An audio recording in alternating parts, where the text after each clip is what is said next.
na tanong, pag nag-request ba, granted? We can refuse because we are a separate branch of government. Kailangan natin pag-usapan yun. Not within the context of the Blue Ribbon Committee, but as Senate as a whole. Ayun, malinaw. Tama ka naman doon, sabi naman niya.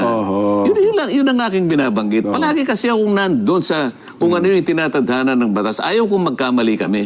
So pag-usapan namin, Kasi pumayag naman sila eh. Mukhang nagpalabas ng statement ang Malacanang dyan, Nelson, na para bagang, ang punto yung binanggit ninyo, wala Sino ang naman nagsalita sa Malacanang? Baka yung tagapagsalita lang naman. well, yun na nga po. Yun na nga po, Sabihin sir. mo sa nagsasalita na yan, mag-aral siyang mabuti.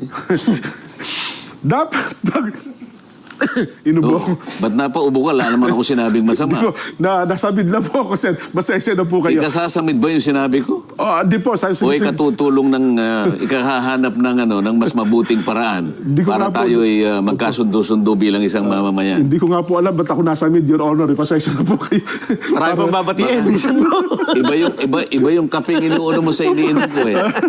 Dapat bang itigil na rin ng Senado? Yan na. At ipaubayan na lamang sa ICI ang investigasyon ng anomalya sa flood control projects. Oy. Ang nagsabi ng opo, tigil na yan, 17%. Ang nagsabi ng hindi po, tuluyan, 83%. Sen, marami